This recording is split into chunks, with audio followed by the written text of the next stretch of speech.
Welcome everybody to a very special Anbennar stream that we're doing this afternoon.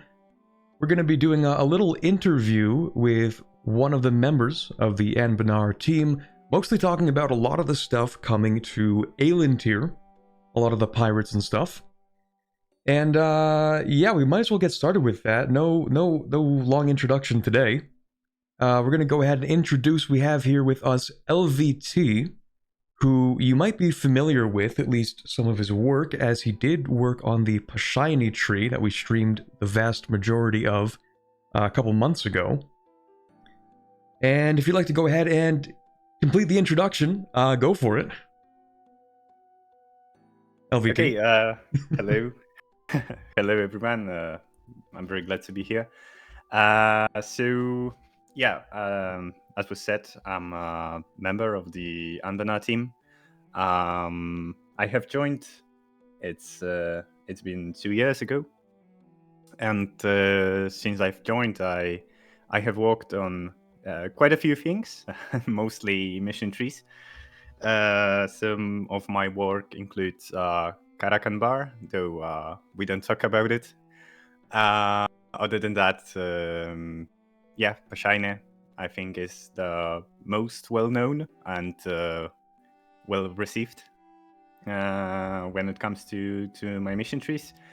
And this update, I have taken a little vacation to Lamentair, and I've decided to focus myself on some mission trees in south and north Lamentair, namely the pirates, which we'll go over today. Other than that, Kimanis mission tree and another one, smaller one in Sarhal, Gasha, the lizards, the crocodile lizards that embrace the blood curse. So, yeah. All right, perfect. That's pretty much it. Pretty much it lists like a bunch of things. just a handful of mission trees. So today, what do we have? A couple of the pirates in, I guess I would say North Lamentair, but it's kind of in the middle, right? The not Caribbean parts of Anbennar. We have Rasail, making sure I'm saying that right because it has a little I that's a little funky. Lamentair, Troll's Haunt, and Port Palegd. I might have written that down incorrectly. Port Pale Gold. Pale Gold. Me when I can't read my own handwriting. Thank you. Okay, those are the four that we have today that we're going to take a brief look at. I'm just rearranging some stuff on my end. Don't mind me, because every time I stream EU4, it messes up the resolution of my screen. So if you give me a brief second here. Okay. Yeah, Port Pale Gold. Perfect. All right, we do this and we do that. That's a lot better. Okay. So where should we begin? With the first, the pirate event, Golden Age of Piracy? So maybe before we even start with the Golden Age of Piracy, seeing the questions in the chat, maybe we could also tell when the next update comes. Oh, right, yes. Because do you want to do that reveal, or do you want to leave that to me? You can tell it as well. Okay. I was hoping because I'd have to double check it. Because they announced it this morning, right? Well, like publicly announced it this morning. I think it was announced quite some time ago, actually. Oh, maybe I'm crazy. Okay, never mind. Okay, so April 24th is the date of the update, by the way, just for those who are curious. It's going to be April 24th, so you don't have too much time that you have to wait. Apparently, I missed that it became public as well. I thought it was privately known information, so... Yeah, for some reason, I thought it was the 30th as well. I don't know why. Anyway. Yeah, it was known from a while, and we are rapidly approaching the deadline for new content. So then it will be basically a month for QA testing. Okay, and perfect. hopefully catching all of the bugs and all of the small mistakes in writing and whatnot. Yeah, and there's a lot to review as well, because not only do we have the stuff we're covering today, we might as well go ahead and show the audience as well, even though we won't be covering it today, but we do now have Insyaa. This is from a build that doesn't have all the tags included, but if you download the Bitbucket, or not the Bitbucket, it's on a different hosting site now, right? But if you download the newest development version, Insyaa does have tags in it, so that's new as well. And then the entire reworked magic system. There's a lot in this new update.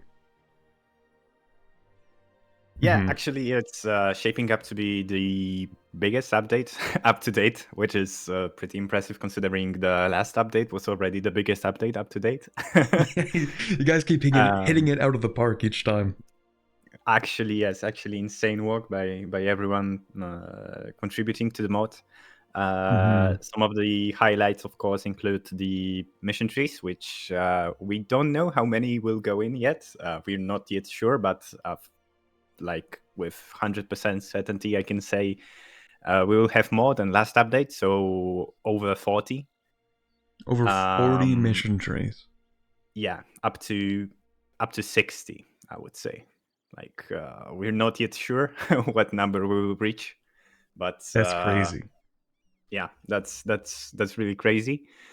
Other than that, we of course have Insyaa, as you have said, full of tags, full of formables, and full of fun mechanics. And finally, we have magic rework, which is also a very big and expansive system that will cover all of the world and introduce new ways to play and new ways to interact with the world. Decision tab. Decision tab. Okay, I'm like, I haven't played with it yet, so I'm like, where is this? Yeah. Okay, here we go.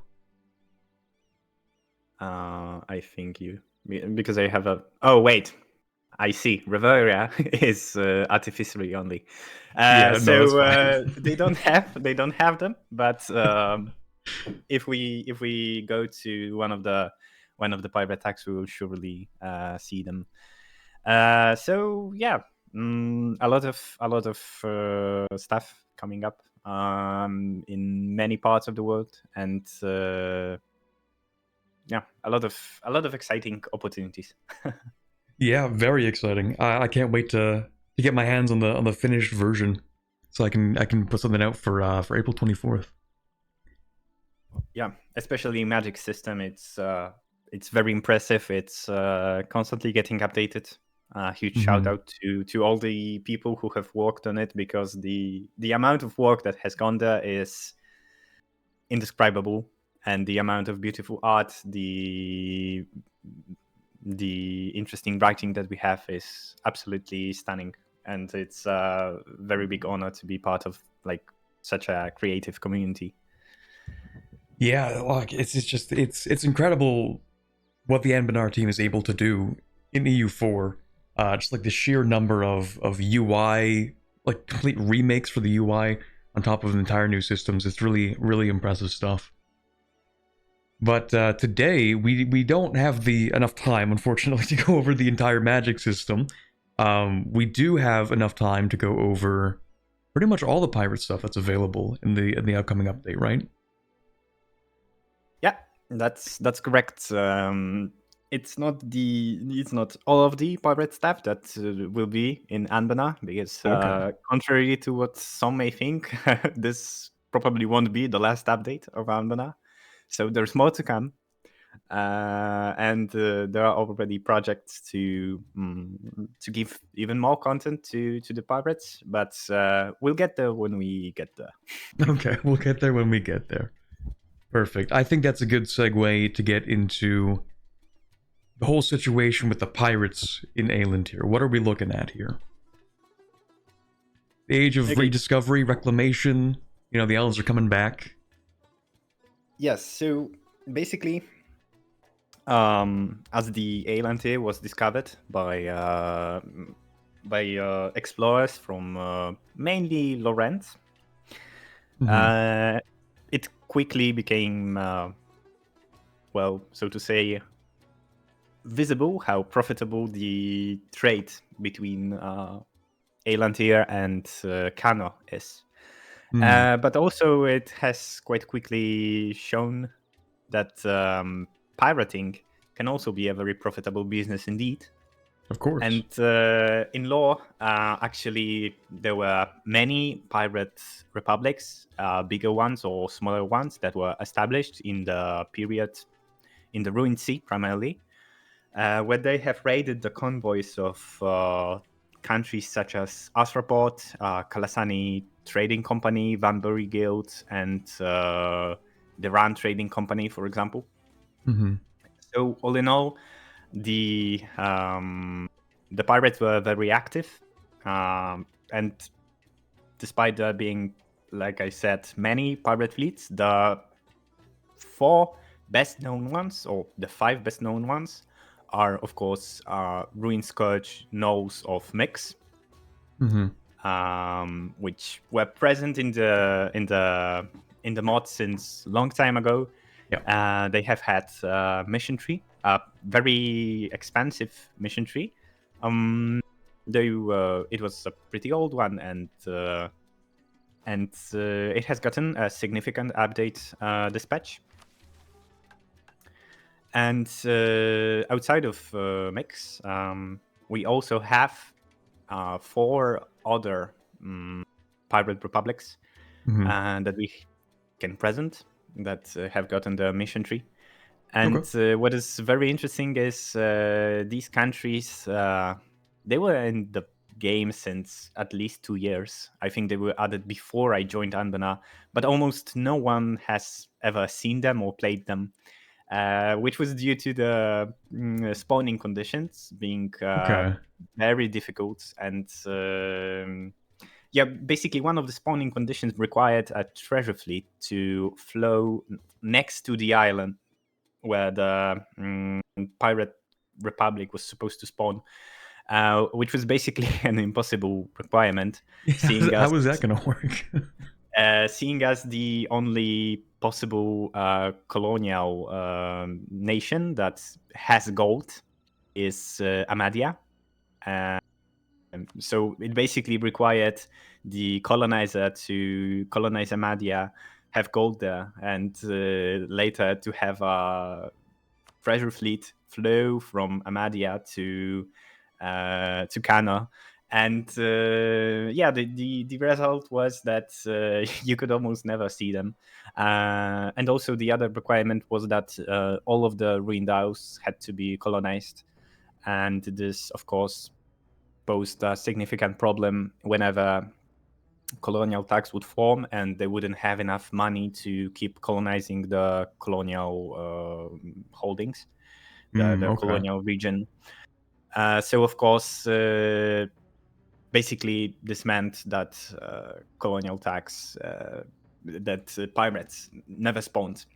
So as my primary goal was to get them to spawn, and it's still quite a lengthy process and a difficult one, but it's achievable nowadays.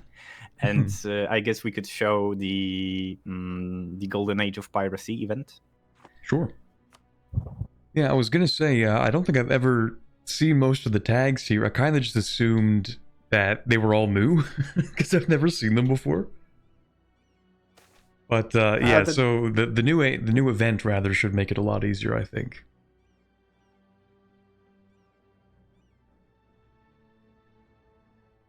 Yeah, so you might recognize this event because it's actually the same event as in the base game, or rather, technically the same event, but of course it has the new tooltip which I have added, which details how to spawn our Lamentair pirates.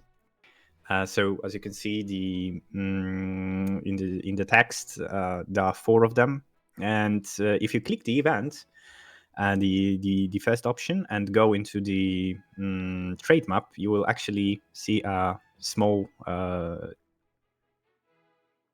and helpful icon that will remind you how to get pirates.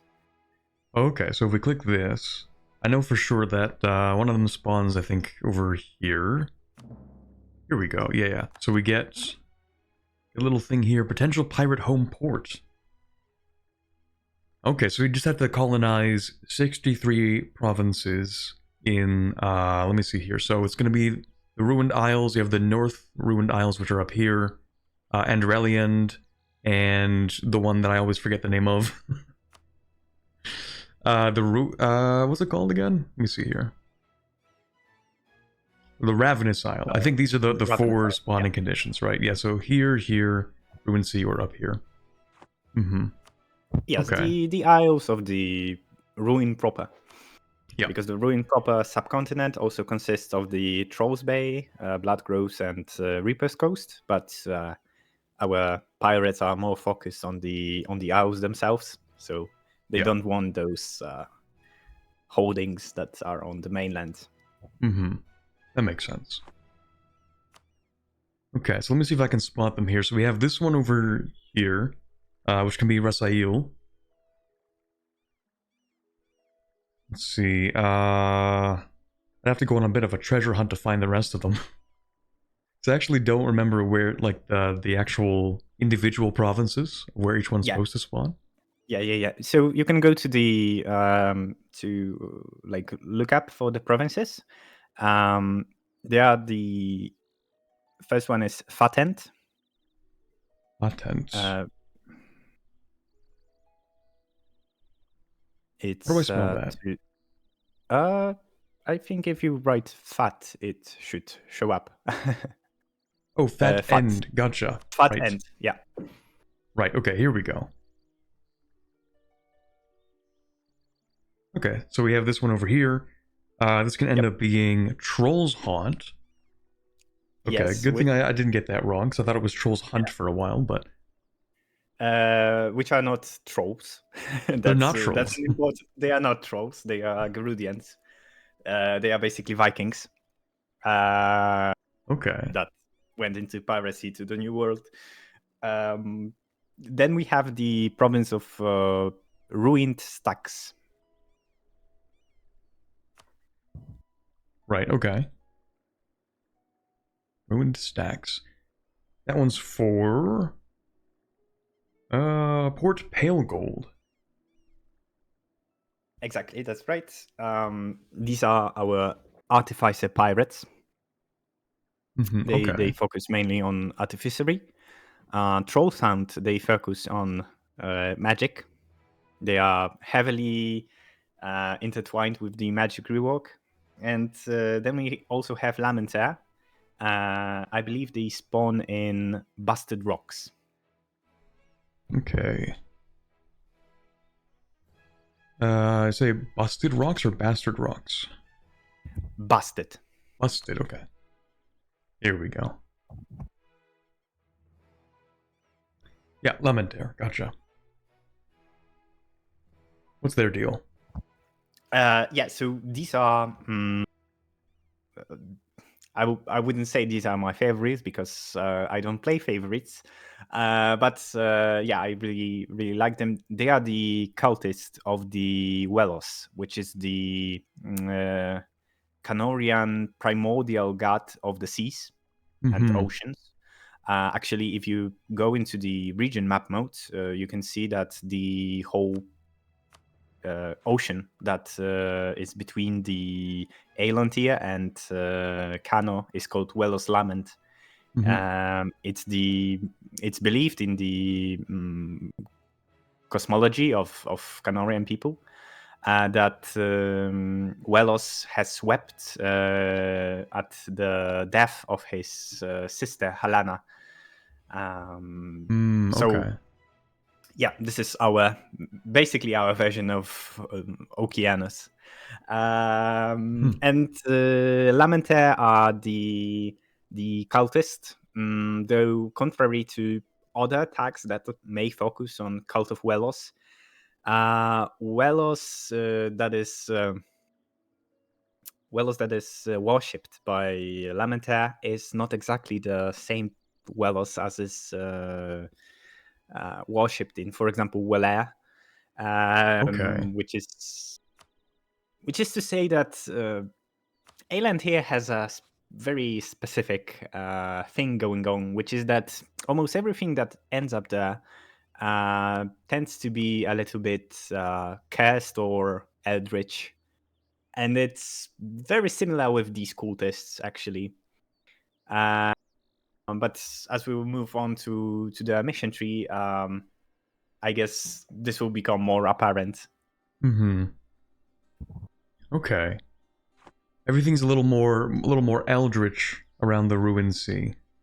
Interesting, because that Yes. feels a lot like the stories that sort of came out of the Caribbean, in particular, of like sea monsters. I mean, we've heard of, for example, the Bermuda Triangle was a thing for a bit. That was more so airplanes, but like it's always there's been like an air of like mysticism, I guess, surrounding the Caribbean for a long time, and I like that that's been translated into Anbennar in its own unique way. Oh yes, actually, in the Lamentair team, we are currently working on a system called Airy Lamentair, which some of you may know from playing Sestimark, one of the Trolls Bait tags, which basically sets up basically SPC agency. And an interesting thing is that we will expand it's our plan to expand the mechanic of the system to be something that happens basically in all of the ruin proper. So it will hopefully allow this aura of mysticism and eldritch power meddling to be more prevalent in other attacks as well. Mm-hmm. Okay. So we should see that maybe in, which one did you say it was? Lamentair? At some point, maybe? Yes, we could start with Lamentair. Okay. I think they are interesting place to start. It's the Sure. event ANB underscore piracy.2. Okay. Here we go. Founding of Lamentair. We can go ahead and just play them, I guess. Let's see, do we get anything interesting in this little description here? Apparently, it says here that if for the First Pirate Republic, other pirates may soon seize their provinces as well. That is true. It is something that I have basically added, as I thought it would make playing as pirates more interesting. That is, if the first pirate nation spawns, the requirements for other pirate nations are significantly lessened, and it basically results in all of the pirates spawning, which makes for a more interesting and involved early game as pirate republics. And also, you may see something very interesting here, which is that culture in Busted Rocks will become Ruin Scourge No. This part is connected to the fact that you are playing as mix, because these pirates are very unique in that they inherit the culture or religion of the parent tag. So you can play as if you start as gnomes, you can have Lamentair, which is of gnomish culture. If you start as, I don't know, Garudians, you would have Garudian Lamentair, and if you would start as Gnomes, you will have No Lamentair. Okay, so there's something about the cult of Welos here. It doesn't matter, where you're from or who you are. It's sort of, in the end, everyone still gets, I guess, infected by the cult of Welos. Yes, you could say that. Actually, there are as we have mentioned, there are 4 tags, and 2 of them have set religion. These are Lamentair, which is always Cult of Velos, and Port Pale Gold, which is always Regent Court. And the other 2 are they have set culture, namely Trollshound is always East Dalar, and Rasail is always Lencory Half Elf. Okay. In exchange, they inherit the religion of their founder. So you can, for example, play as Trollshound, which has the Thought religion, or Cobalt Dragon Cult, or Inferno Cult, if that's to your liking. Interesting. There's a lot you could probably get up to with that. In theory, you could even have Cult of Velos as well, if you really, really wanted to. Yes. And actually, going Cult of Velos as pirates is not a bad idea, as the Cult of Velos faith is really, really, really centered around the naval gameplay. So you can really use all of the bonuses that the religion presents. Okay, so I guess we can click the event and take a look at the mission tree. I like the flag already. Very Lovecraftian almost. Okay. Let's see, where actually is our capital? Keep forgetting, I've played too much EU5. Where's the find capital button? Oh, here we go, never mind. There we go. Perfect. Alright, so let's take a look at, what should we start with? The mission tree, the religion itself?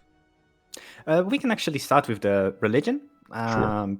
Since it's not a new religion, it was introduced, I think, in the Fires of Conviction update. But with Lamentair, we have the first or the second country that really has content based around this religion. So as you can see, the religion itself, it uses Anglican actions.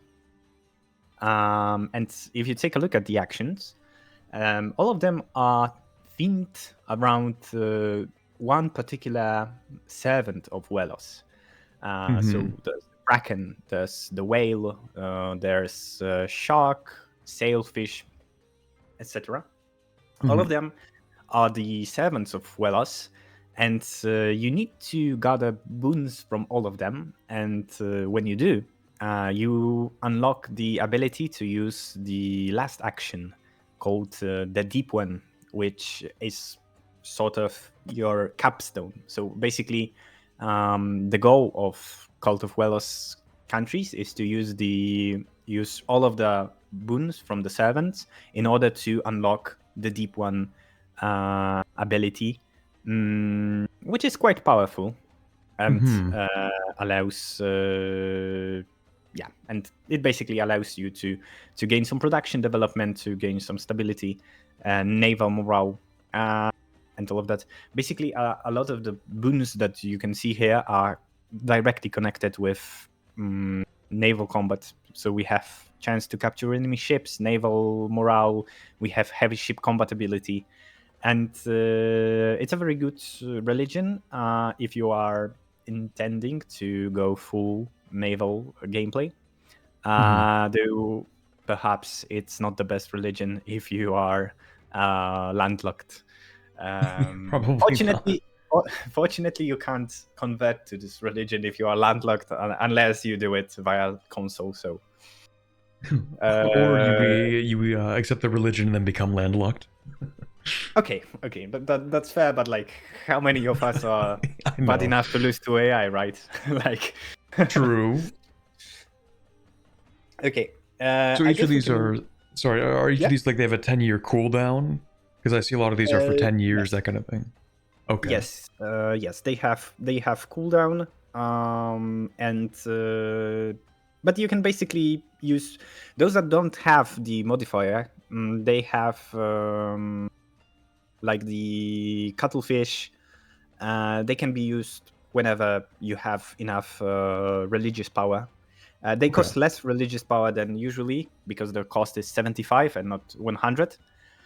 So this is a religion that is really, really meant to have all of these boons active at all times, summoning and invoking the boon of the Deep One himself. And Lamentair has stuff in the mission tree that is meant to directly help with gathering church power. If we could move to the missions themselves, as you can see, not all of them have the country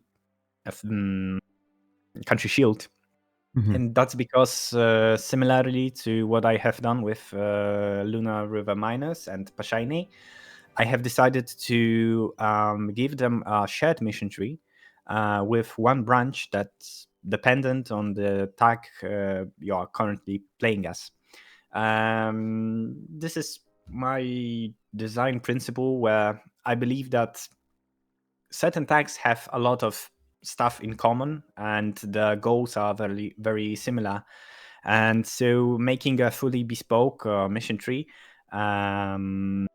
would be a little bit of dilution of their unique teams. And so instead I tend to compress them in smaller branches, like the one for Lamentair, which can fully focus on the unique thing. In the case of Lamentair, it's the cultist pirates theme that they have going on. But in doing so also, we managed to have a pretty set goal for all of the pirates, and one expected end state for them. And it will be especially helpful once we go to the decisions and see that there is a new formable nation for our pirate nations, which is called Ruinsail Confederacy. Become king of the pirates. I have to ask, is this a One Piece reference? I cannot confirm nor deny that. That's fair. The truth is that all of these pirates are a little bit of a One Piece reference. And while myself, I'm not really a One Piece fan, I know that a lot of other developers are. And these basically references will of course be present in one way or another. So an interesting fact about this decision is, first of all, it takes 20,000 crowns, and no, that's not a mistake. That's the cost to become the king of the pirates, and you better pay it. And as you can see, what it does basically is it upgrades Pirate Republic. You become basically the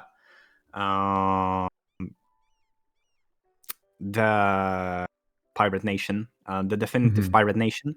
And while for now Ruinsail Confederacy doesn't have a mission tree, it's my plan for the next update to start with design of this nation, of mission tree for this nation, which will include many fun things, such as giant capital ship, quite literally capital ship, and raiding of all of the world. So hopefully it will be a fun thing to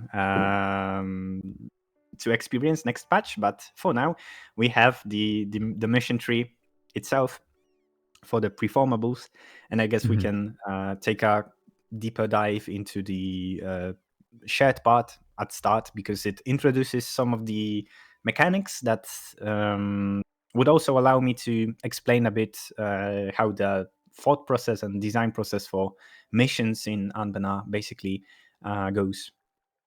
Okay, sure. So, tell me what we're looking at here with Lamentair in their mission tree with their unique branch? Okay, so starting with the unique branch, Lamentair is a nation that, contrary to other pirate republics, doesn't call themselves in Anbennar law as a pirate republic, or rather, the historians don't call them as pirate republic.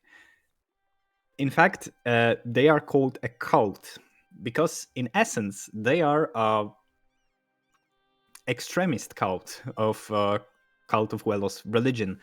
If you take a look at the Establish the Storm Maidens mission, it actually requires you to have a church estate. To those that are not aware of it, clergy estate can be gained for pirate nations via, I believe, tier 4 reform established for religious institutions. And Lamentair asks you to establish your clergy because what would be a cult if it didn't have the cultists and people that lead them? So Lamentair asks you to establish clergy, and as you can see, there is this small note.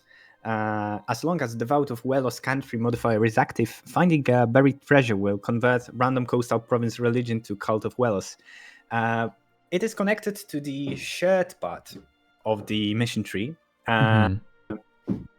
namely the mission What We Do Best.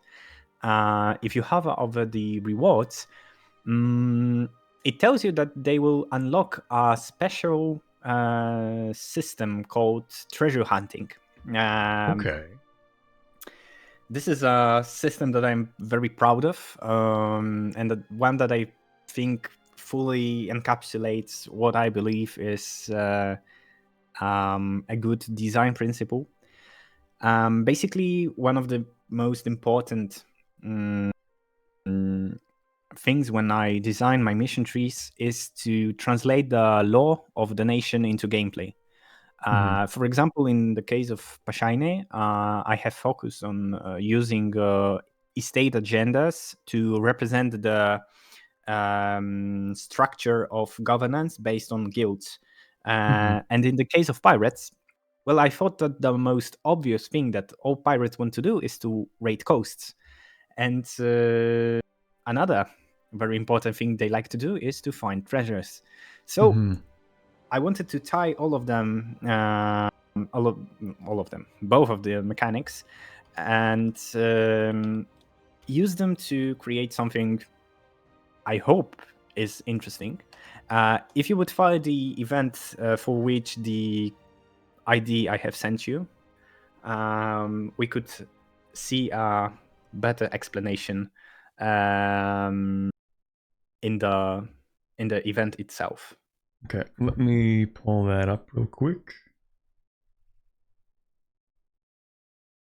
All right.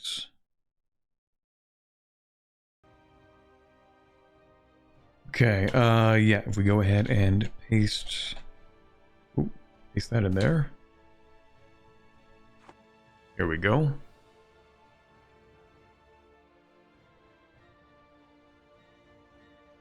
Let's see. So, as you can see, here we have a event written by the Fantastic Kitten, which is a great writer, and I'm very helpful for the help with writing this mission tree.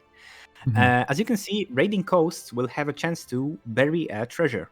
Every 4 years, a player playing Pirate Nation will get a map that will point them to one of the buried treasures that they have planted during the raids. And occupying the province will grant you rewards that scale with the size of your nation, the government rank to be exact. So it is a small boon that will keep on giving in the late game as well. And it allows you to use your pirate skills, which is to raid coasts, to engage in this small minigame of raiding coasts and then declaring wars only to rob them and take the treasures that you have planted on the beaches, which was very fun to me during the playtest. I hope players will enjoy it as well. Yeah, and each of the pirate tags, each of the first missions in the unique branches have a unique way, unique spin that adds something to this ability. For example, in the case of Lamentair, it's conversion of the Cult of Welos, conversion of provinces to Cult of Welos. In the case of Rassail, which are gentlemen pirates that want to engage in diplomacy with Canorians to get some sort of, good standing with them, so maybe they are treated a bit better. They improve relations with Canorian nations. Okay. When it comes to Troll's Hound, they actually use the knowledge they find in the buried treasures, and they gather experience towards their magical projects. And as for Port Pale Gold, they have the very interesting thing, namely they cannot research artifice inventions, but Okay. finding treasures will give them artifice inventions. So you are especially encouraged to find those treasures to boost your artificery capacity and unlock new inventions for your artificery estate. It's really interesting. In a sense, it kind of lets you get artificery a lot faster, right? Because it's once every 4 years. Like if you find a buried treasure, like actually, I do need to ask: can you, like, even if you don't have a map, can you still find buried treasure just like by coincidence? So actually, the way it works is that whenever you raid a coast, counter is basically ticking up, and whenever it overflows, so to say, the province is marked as having this this treasure. And each 4 years, you find a map to one of the treasures that were planted, and you can only gain the rewards if you have found the map. Okay. Basically, my thought process was that if you don't have the map, how do you know that there is a treasure there? How do you know that you That's need fair. to dig in the beaches? And because of this, we have decided for this method of representing the buried treasures. So, going back to the Lamentair branch, we can go to the Praise Be to Welos mission. And if you take a look at it, you will also find that many of the missions between pirates, they are similar, but they have their own unique spin. For example, this mission requires you to grant estate privilege expansionist zealotry, which is the very standard estate privilege that you very often give away if you are playing in a region where your faith is an isolated one. Yeah. And if you take a look at the rewards, what this mission does is it buffs set privilege. Okay. Namely, it gives additional morale of navies since they are proselytizing on the waters instead of only on land. And they also give religious power per owned Cult of Welos province. So you can also use this mission to instantly gain more religious power and again, use your abilities that you want to always have on. Then the third mission, Recover the Sunken Temple. Again, the vibe of this mission is that each of the pirates establishes the port in a slightly different way. For example, Lamentair, their unique thing is that they recover a sunken temple to Welos from the depths of the ocean in the Lovecraftian style. Okay. Is it actually a temple to Welos? Well, probably Anything can not. be. Anything can Probably be not. if you But look at it from a different angle. exactly. If you decorate it with enough statues of Welos, it will be a temple to Welos. And this event grants them a unique modifier in their capital, which of course helps with their intended gameplay. For example, this modifier gives them more missionary strength and war score against other religions to help them in the fight against basically everyone around. And finally, the last mission, What is Evans, is the most expansive one. It is basically the capstone of the mission tree. Okay. And each of the nation has a very different capstone compared to one another. For example, in the case of Lamentair, the focus is on the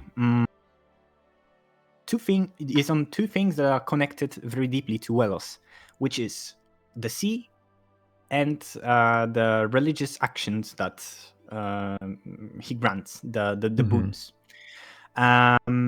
First of the rewards that you can see is that one of the actions, I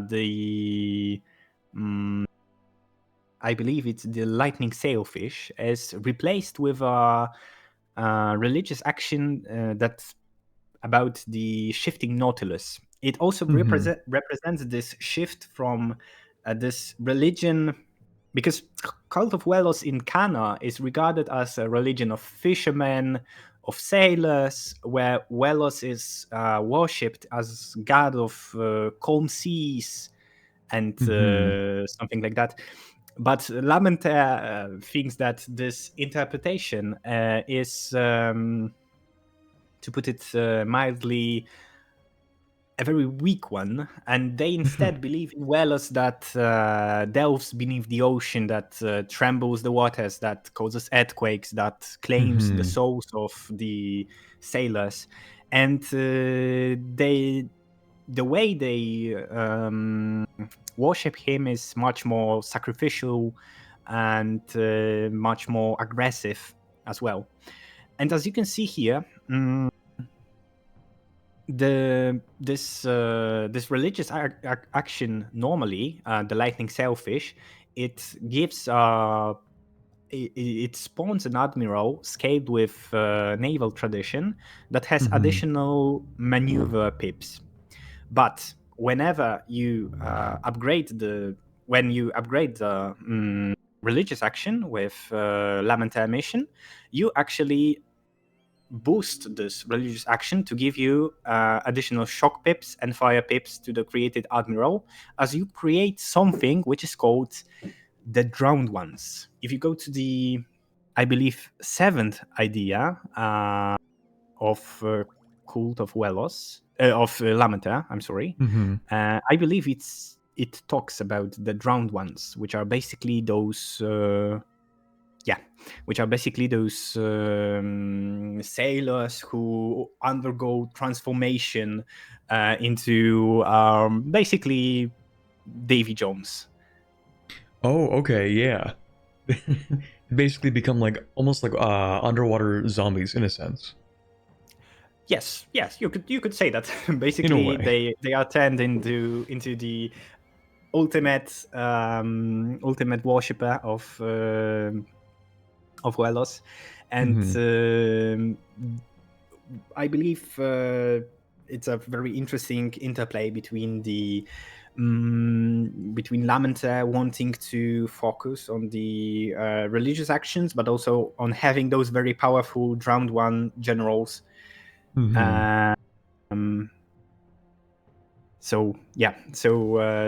is our Lamentair part. Lamentair Capstone Part 1, but there is also Part 2, which is that whenever you use a Cult of Welos religious action, you will gain a Kraken. Yeah, I noticed that. That's crazy. yeah, you can have up to 10 Krakens, and Mhm. per government rank, so 30 at the max level, which is quite a Mhm. lot, considering that the only other nation that has access to Krakens as of now is Eodant, and I believe they have up to 10. So Lamentair will have much more Krakens, and hopefully the players will enjoy the vibe of releasing the Kraken to strike other fools. Mhm. But this is not the end of the unique stuff that is given to each of the nation. If you take a look at the Pillaging the Shores mission, you will Yep. find that raiding coast actions is buffed. Oh. Namely, this action is buffed in a different way depending on the nation you are playing as. For example, Lamentair, which is Cult of Welost, they want to constantly apply the buffs of the religion to themselves. They have more religious power. They can gain religious power per province raided. Mhm. The values here, they may seem a bit small, but believe me that whenever you start to raid 100 or 200 provinces, they can get a little bit stupid, so we had to make them quite low. So this is another part of the mission tree that really plays into this buffing of your strengths as the pirate, buffing the stuff that you want to already do, because if you want to play pirates, if you have chosen pirates out of all of the amazing tags that we do have, then you have chosen them because you want to raid people, you want to privateer them, you want to destroy their economy, you want to be very annoying. And missions like this, rewards like this, they are meant to allow you to play into that fantasy of these ultimate pirate that is very annoying, very, very powerful as well, Mhm. in their own domain. And two more things that I wanted to show in the shared tree, which Sure. is the mission to the depths, which gives you it gives you a very interesting reward, which is it unlocks a decision to dominate the fleet. Mhm. Dominate the fleet is the way that you can form the Ruin Sail Confederacy. Okay. Basically, you could, in theory, argue that pirates would unite themselves in the face of danger and all of that. But I think, Well, it depends. it depends heavily on our interpretation of the pirates. Mhm. And a much more likely scenario is that they would infight a lot, and they Yeah. would try to constantly undermine the other fleets. So I have given a mechanic to basically focus on this undermining of this infighting between fleets, Mhm. uh, which is dominating the fleets. Dominating the fleet, it gives you 3 bonuses. First of all, it gives the province that their home port a modifier called Den of Piracy. Den of Piracy is a modifier that allows you to get way more naval force limit, some additional land force limit.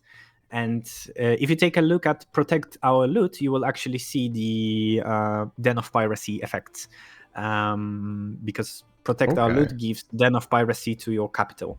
The version of this modifier that is given to the other provinces is a bit weaker than that. Namely, it doesn't have plus 10 naval force limit, but plus 4, I believe.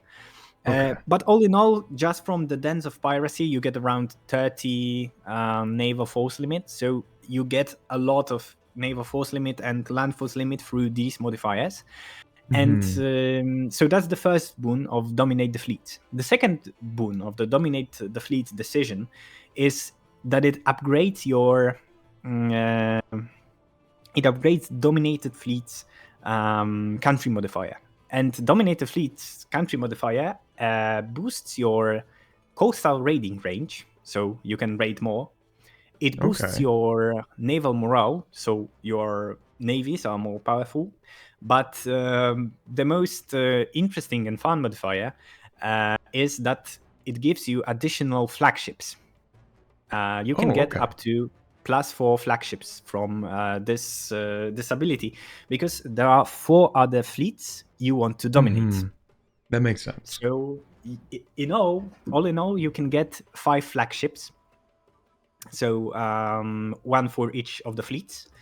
And why is it important that there is 1 per each fleet? Well, because the third boon is that you can unlock unique flagship modification for these based around these pirate nations. For example, the Lamentair, which you are playing currently, they have a flagship modification called, if I'm not mistaken, Bounty of the Sea. Which is themed around the Storm Maidens, making sure the wind is always blowing in the correct direction, and making sure that the fish are aplenty, so you can always have food on the board. But other flagship modifications tend to be a little bit more offensive, so to say. For example, the flagship that you get from dominating Troll's Hound is called Kraken's Kiss, and it gives you fleet blockade impact on siege and lowers the fleet naval barrage cost. And as a fun fact, this modifier stacks. So if you have 5 flagships with Kraken's Kiss, you will get +5 fleet blockade impact on siege. That's crazy. That is a bit crazy. It's a little bit absurd at some point.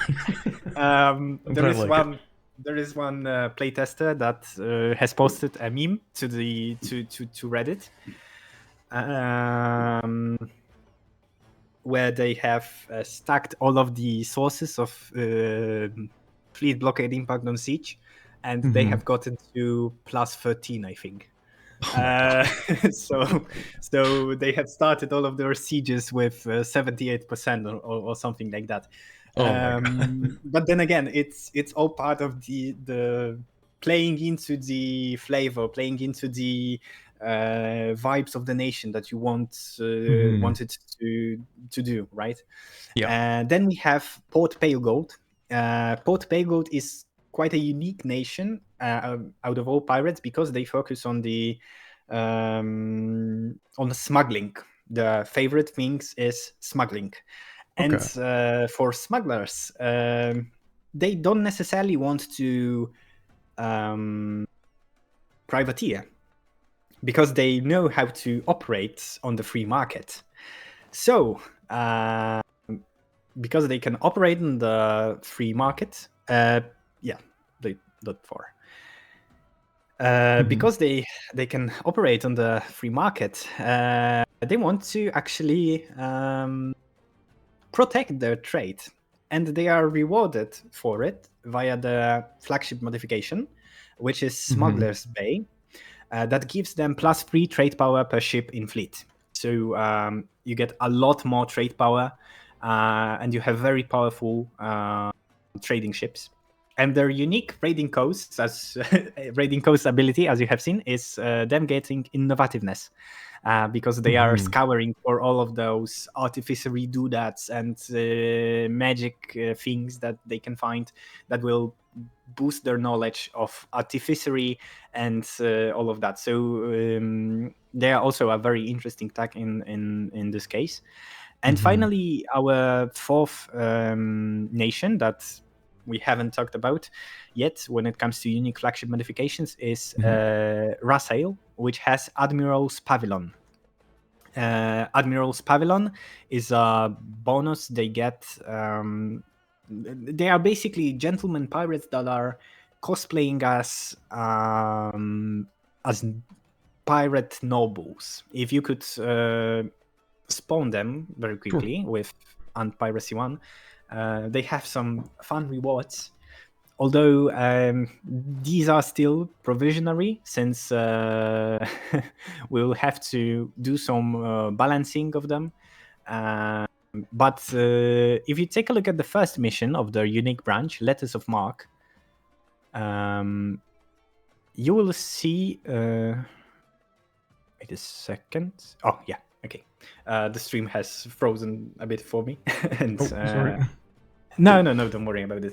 As you can see here, Rasail are pirates that unlock Nobility Estate. Their Nobility Estate is themed around those privateers that get letters of marque from the Canorian colonizers, and then they raid ships on behalf of those colonizers. This is basically the Rasail team. Another funny reward when it comes to Rasail is their unique raiding ability. If you take a look at it, you might find something more similar to an ad. Amazing.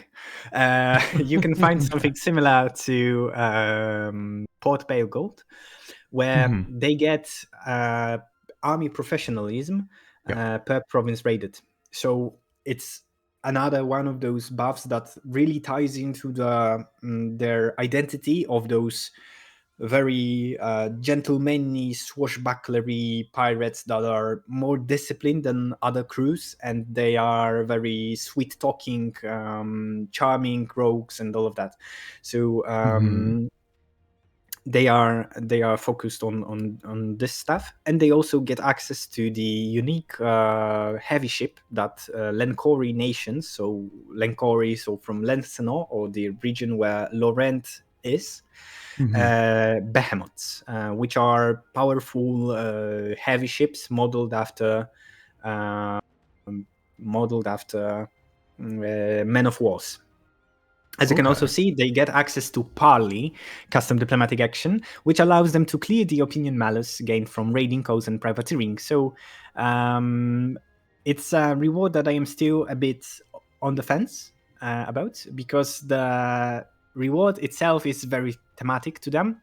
However, some of the playtesters have said that this reward is not that useful in the gameplay itself. And here is another point that I wanted to talk about, which is focus on the improvement through iteration, right? For example, whenever we start a mission tree, some of the contributors are known to joke around about the Anbennar review process, because in fact there is a lot of review, a lot of iteration whenever a mission. Imagine. Yeah, whenever a mission is proposed, or we first start with themes, we focus on ironing out the thematic bits and story arcs for the nation. Then we move to drafting the mission tree, which then gets reviewed by the regional regional team to ensure that all of the lore is intact. Then we move to content team, which is focused on making the mission fun to play.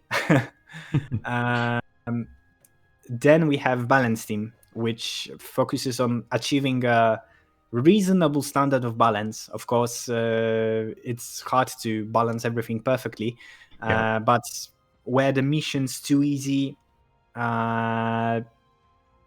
players wouldn't have as much fun. So balance team also keeps the missions between themselves relatively balanced, so that they are more fun. They are more engaging. More engaging. Yes. Thank you. So you are not just stomping everyone around from day one. Yeah. And then we also have, of course, writing review, which helps to iron out the text itself to ensure the localization has as few typos as possible, because am a firm believer that it's impossible to get rid of all of the typos. Something will always slip in, and we also have code review, which ensures that you won't get crashed to desktop whenever you start your campaign, which sometimes has happened. It is my perhaps not the proudest achievement I have gotten, but I have managed to one time introduce a crash to desktop to Anbennar when I was coding Vantipa mission tree. Yeah, it wasn't the proudest moment, so to say, but we live and we learn. Yeah, exactly. So would you say? So like sorry. Yeah. So you're obviously you're part of like the team that like makes the missions. Would you also say like you're part of like the testing team as well? I would say that any designer should be a tester for their own stuff, because Okay, ultimately, one of the design principles that is very often present when it comes to designers is that they want to design a mission tree that would be fun for them to play. I subscribe to this ideology, and whenever I design a mission tree, I tend to focus on making it fun to myself.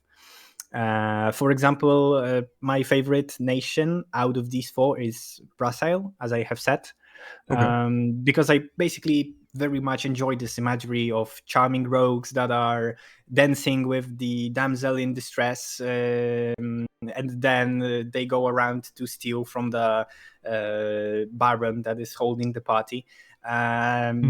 It's a fantasy imagery that speaks to me very much. And when I have designed the mission tree, I have designed it in a way that would be fun for me to play. And of course, when I finished designing this, I have started to playtest it. Of course, there were other playtesters, because the playtesting is basically a public affair.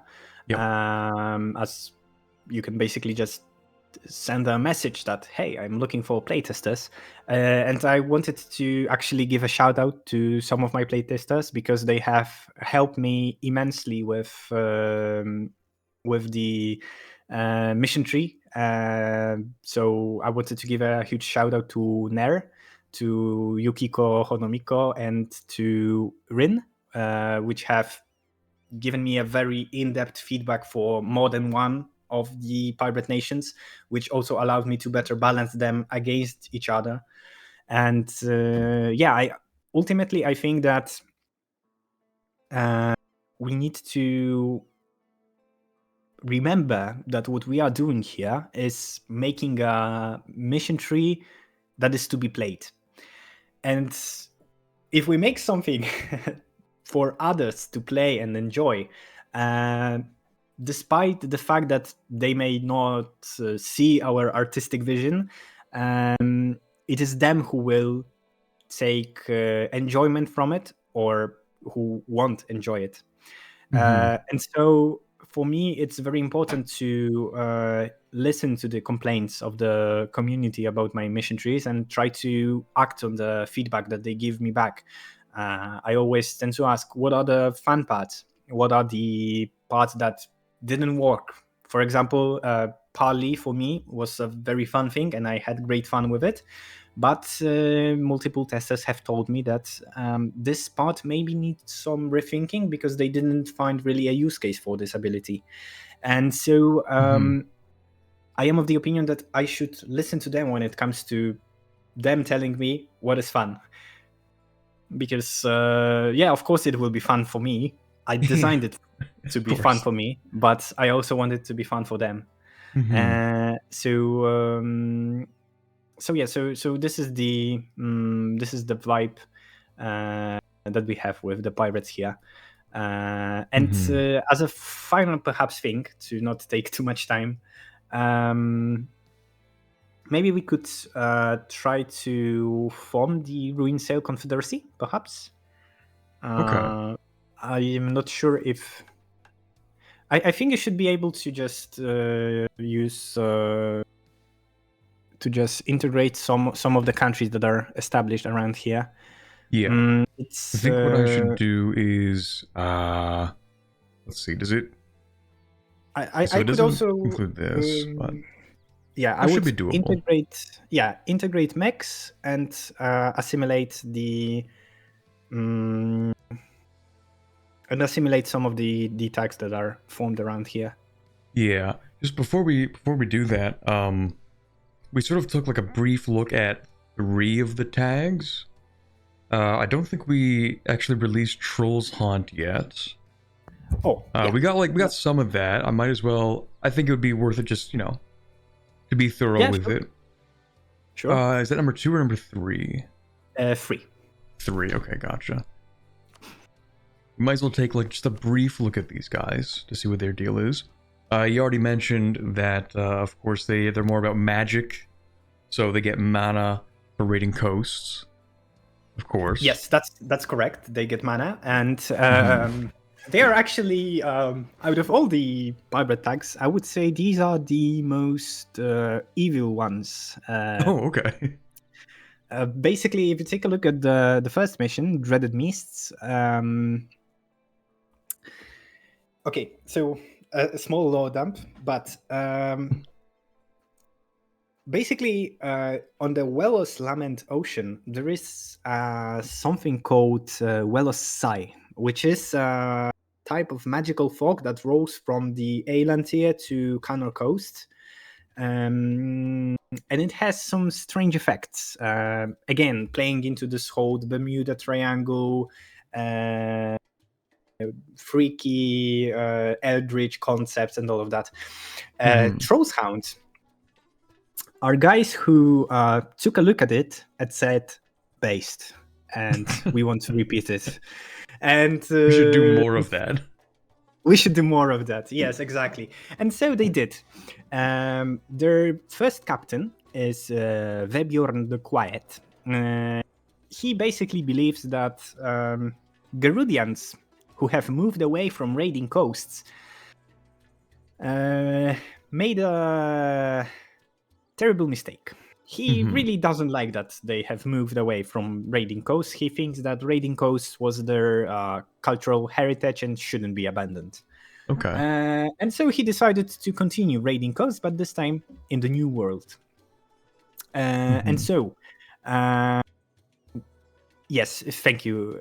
Enleif has said in the chat that they originate from Endralyande and they sweep towards Venile and Shrouded Coast. The mist. And so Vebjorn, there are 2 things about Vebjorn that are interesting. Namely, he's a powerful mage, and he's a skilled illusionist, and he dabbles in necromancy. And he's a Gerudian who believes that Reavers or Vikings were something that they really liked. Here you can also see the whole magic UI and all of that. I am not the most skilled person to really explain all of that, and I don't think we have time for it. Yeah, it would require at least two full streams. So much here. Yeah, but just to be very quick, the magic system now basically works in a way that's very similar to other role-playing games. Namely, you have mana that you spend on spells. There are different types of spells. There are, of course, spells that affect all of your nation, for example, invisibility. And there are also spells that affect only one province, the siege spells specifically. So, for example, you can call down a meteor to smite down enemy fort, or you can use a spell called Contagion from the Necromancy spell list, and you can kill the besieging army with It's the plague. with the plague. Yeah. So a lot of fun things. It's amazing system. It's so well designed, and I could talk hours about it, and I'm not the Sure. specialist. So let's go back to pirates. Sure. So as I have said, we have the magic pirates, which are the combination of necromancers and Vikings. Okay. And they focus very much on establishing their newfound port as a center for magic, which they do in the mission Focus the Magic, of course, and the mission The Beacon. The mission The Beacon has them summoning forth a giant pillar that uses souls of dead sailors and people they kill during the Raid Coast actions to basically funnel into their army of the dead. Because as you can see in the next mission, the Army of the Wretched, one of the requirements is to have an undead army. Okay. Yeah, hold on. Okay, yeah, so you actually need to go hardline into necromancy.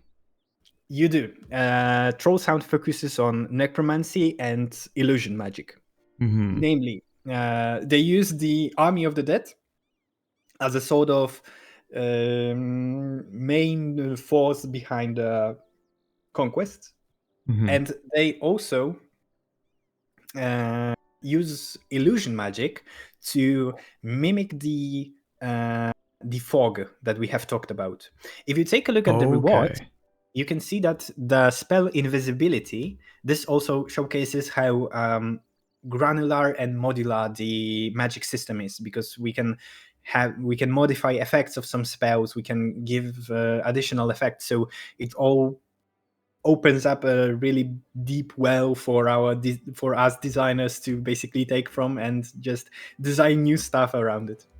So as you can see here, invisibility prepares Kraken's Kiss. Kraken's Kiss is a giant cannonball filled with magical energy that basically works as a smoke grenade, but instead of releasing normal smoke, it releases an eldritch mist that is very unpleasant, very powerful, and very powerful as well. Yes. So the whole deal with Kraken's Kiss is that Trollsound, once they naval barrage someone with Kraken's Kiss, they establish this dreaded mist in the province that was barraged. Thanks to this, they can easily assault the province because they get massive bonuses to the assault ability and to the dice roll, which also improves their the damage they deal and makes so they take less damage. But since mists are not something that stays in place, sieging down this dreaded mist causes the mist to spread around to the neighboring province of the war enemy and create a mist of lesser concentration, but still a powerful one, which allows you to advance deeper into the land and fight with your enemies on their not only on the shores but also inland.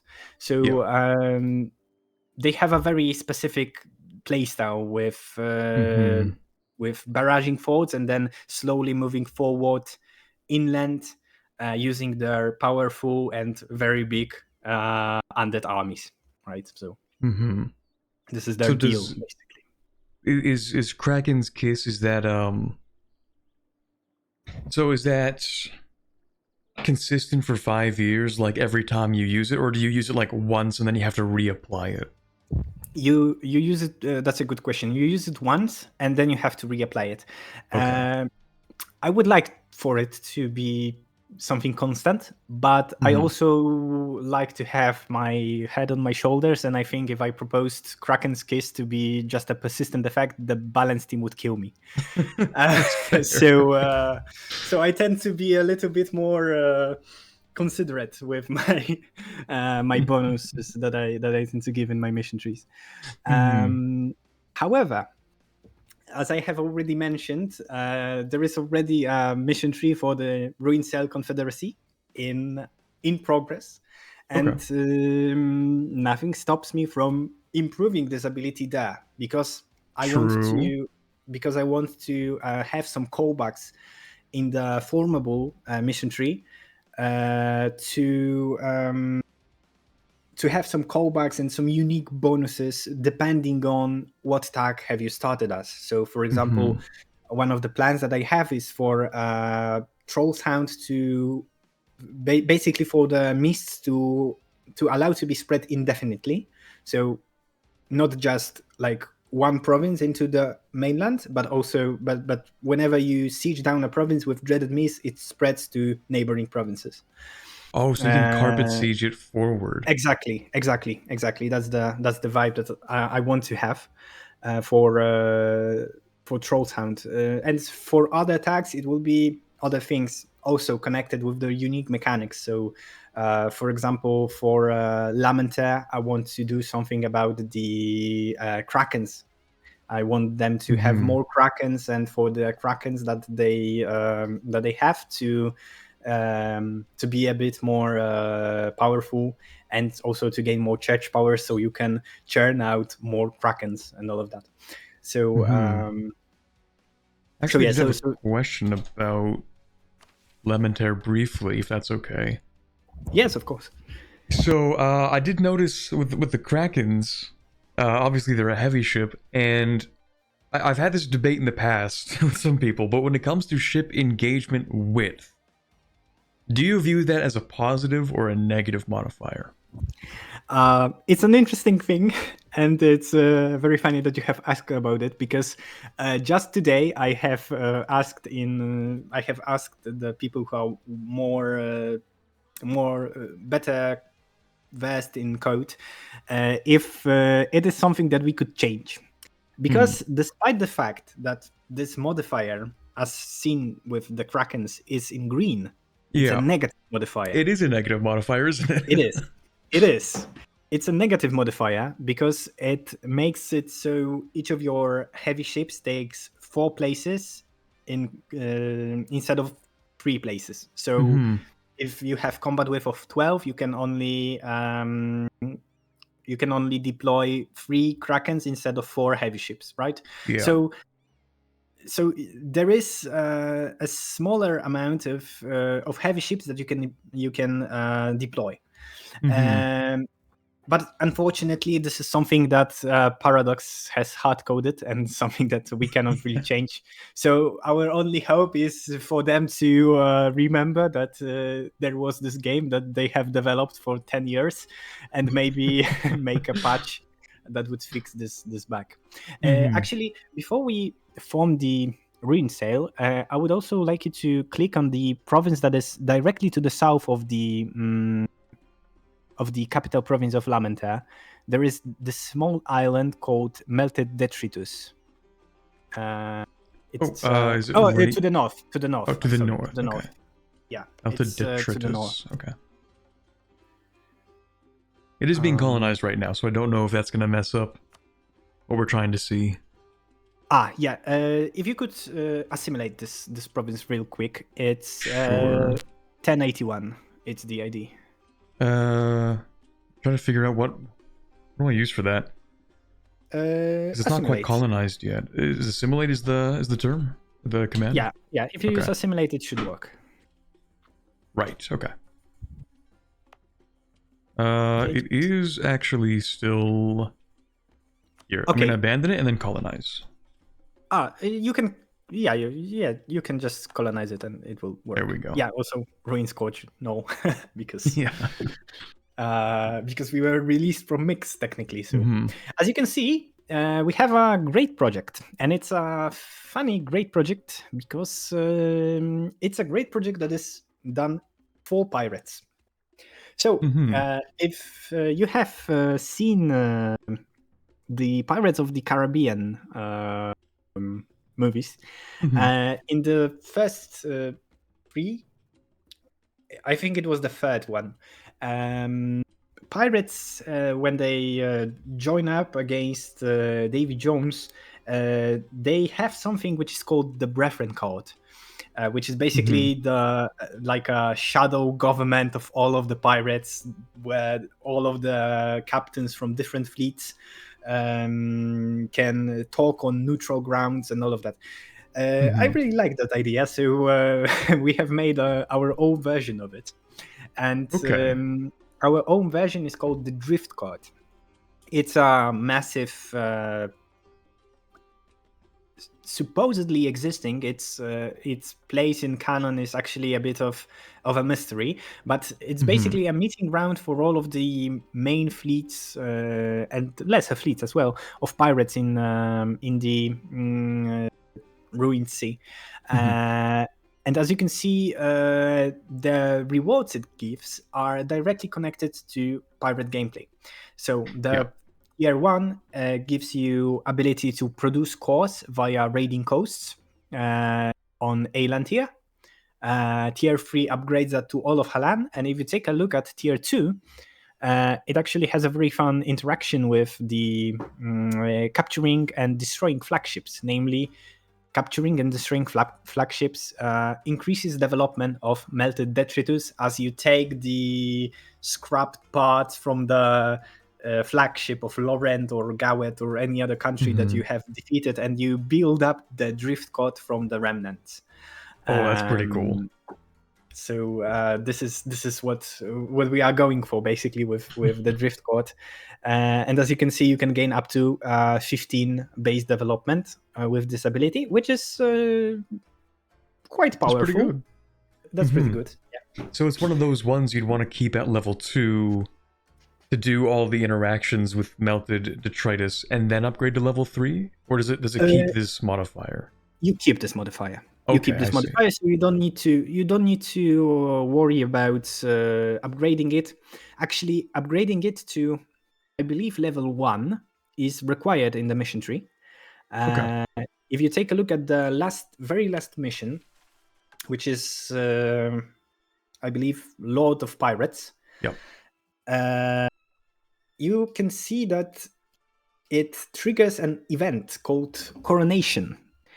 And this event is basically the moment where you can become the king of the pirates, or, proclaim you are the king of the pirates, because whether you are one or not, that will be for your... for the rival pirates to decide. Exactly. And if you could go and just fire this event real quick... it's flavor _RSP.6. You can see the effect real quick. Yeah. Because it has the little tag shield, the country shield. And this is because the event is a bit changed depending on who you trigger it as. Okay.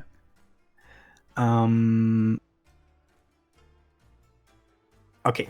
So as you can see, the third one mentions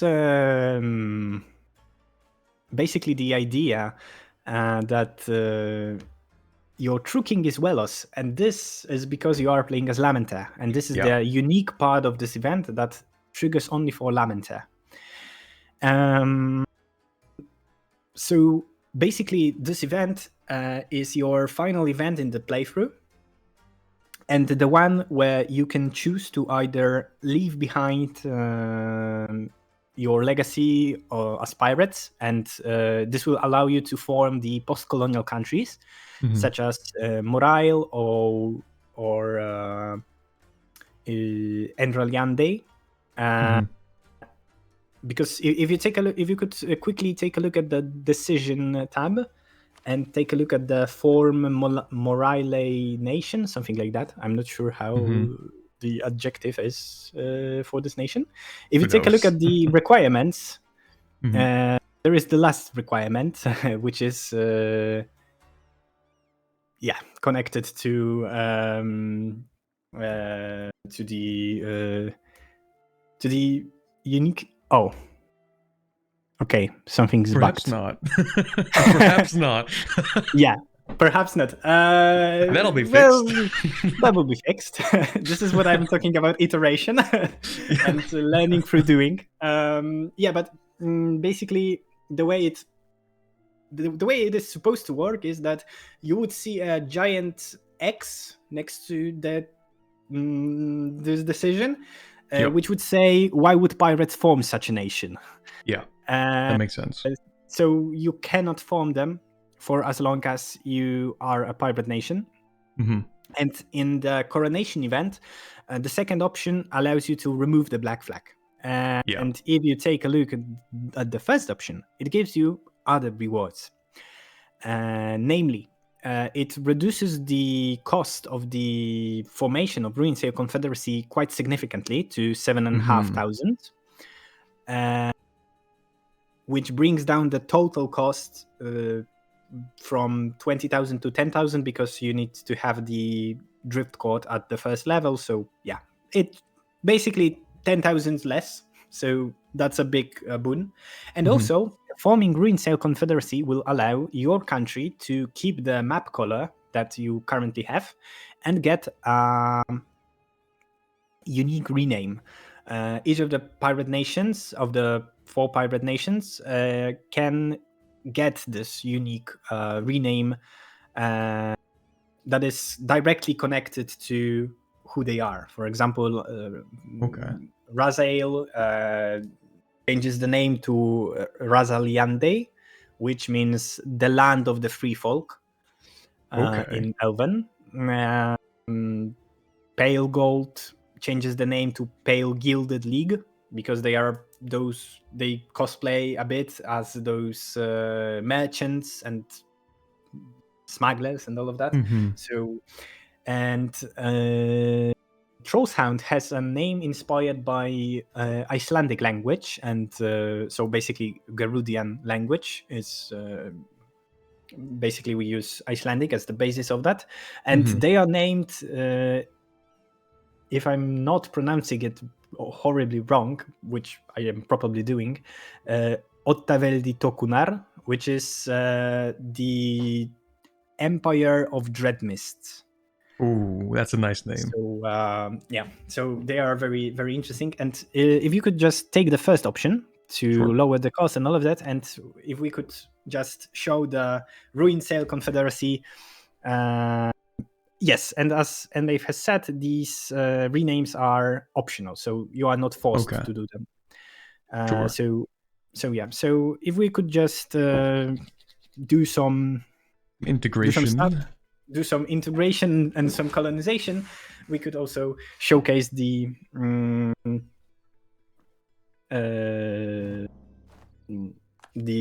formable and the ideas and stuff like that. Yep. Let's see here. Let's go through and integrate pretty much everything I can see. That should do the trick. Let's see, what are we missing? We need Rasail, of course, and these two.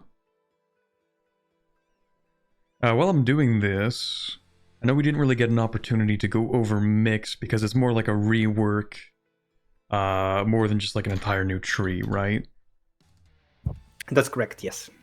Yeah, so what we should expect to see in mix is like a couple new missions or like new ideas, or what's going on there? So actually, as a fun fact, when it comes to sheer size, the mix mission tree will be smaller. But this is because the old mission tree for mix was how do I put it mildly? Old, antiquated, very bloated.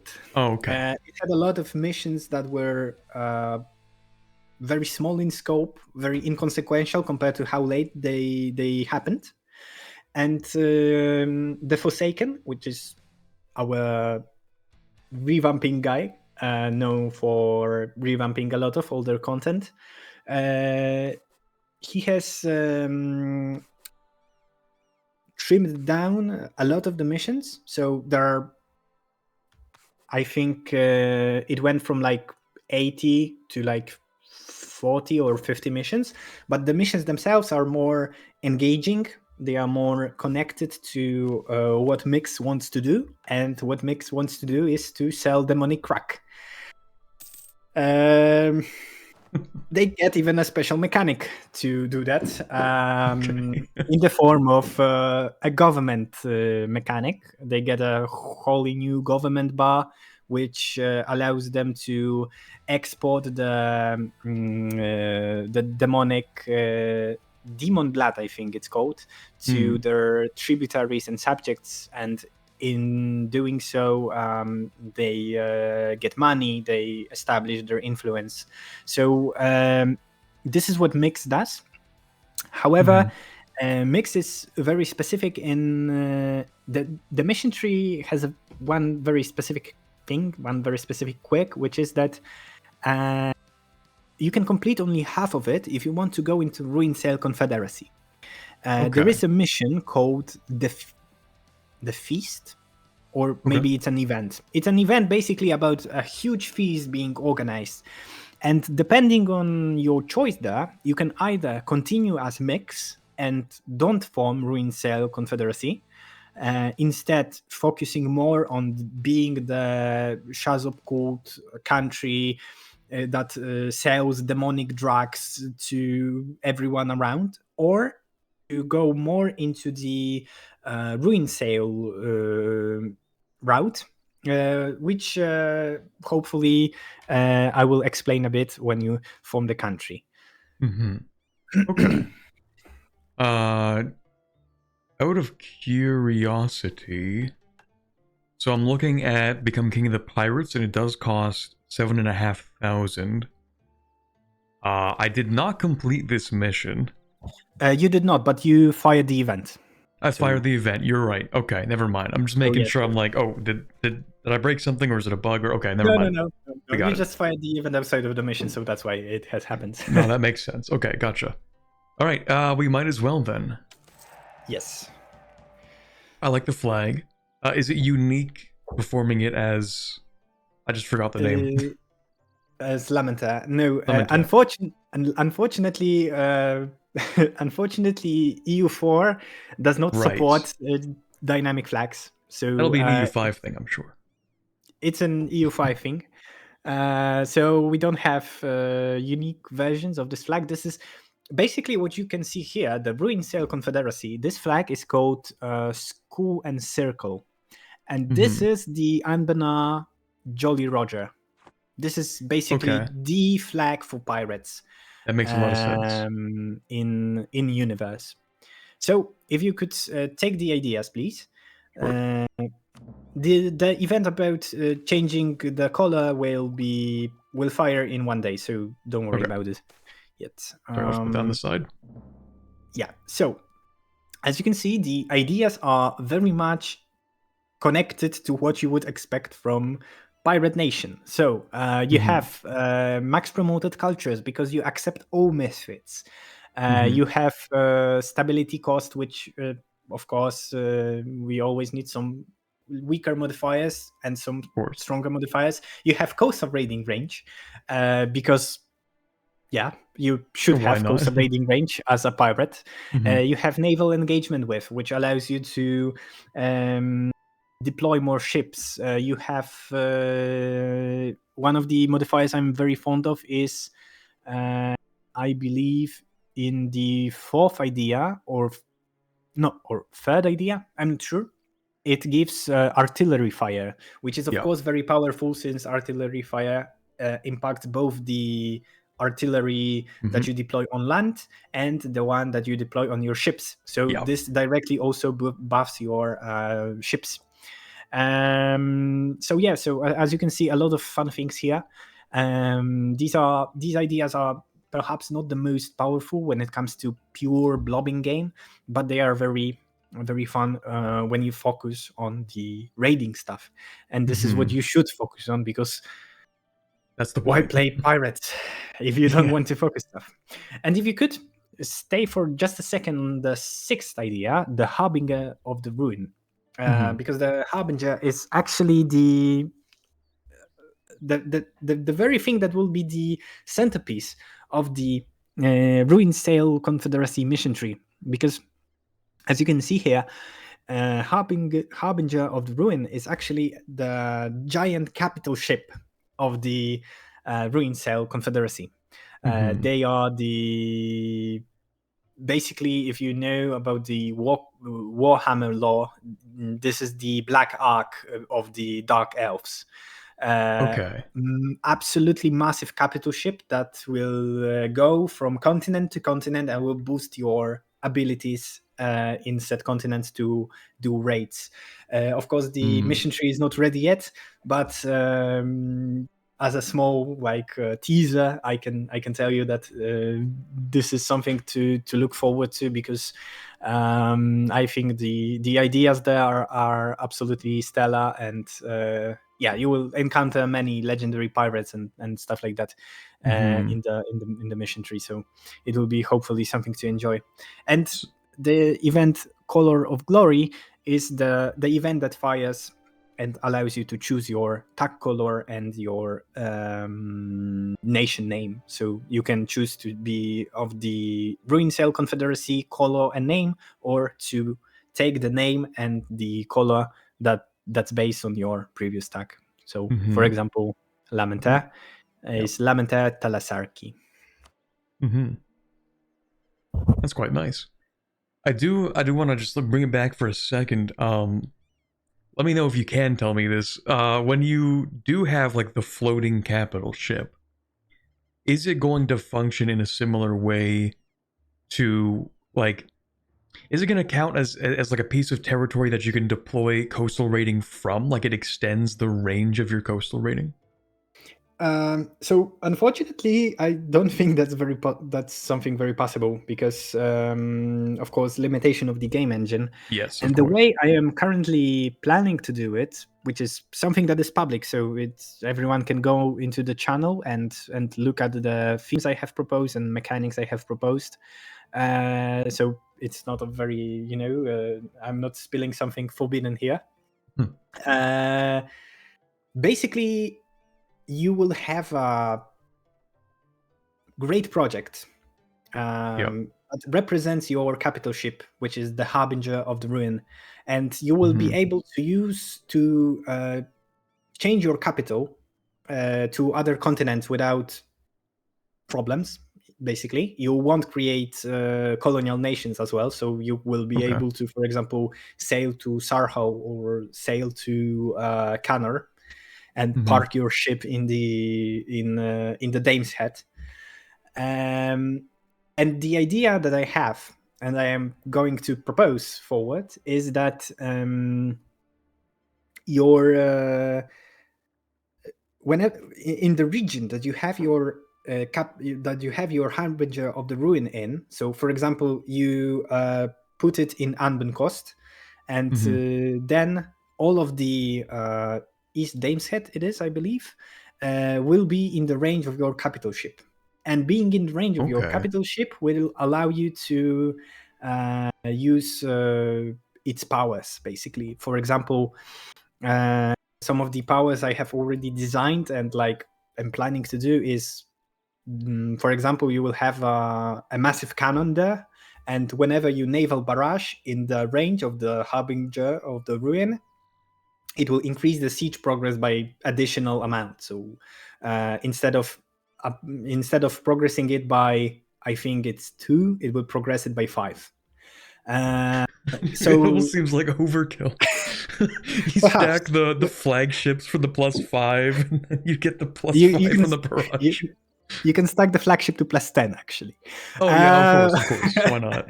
But like I said, the main goal that I have here is to really tie it into this ultimate pirate fantasy of having a massive, absolutely ginormous flagship that you are sailing around and you are conducting raids from. And you will have your legendary pirates that are coming and can become the king of the pirates if you, of course, choose them to be the king of the pirates. You will have an easy way to gain the personality trait of legendary pirate as well through the mechanic of dread. And basically you will have hopefully a lot of fun just going around the whole world and embracing the chaos that you cause. Oh, and also a very important thing, as I have said,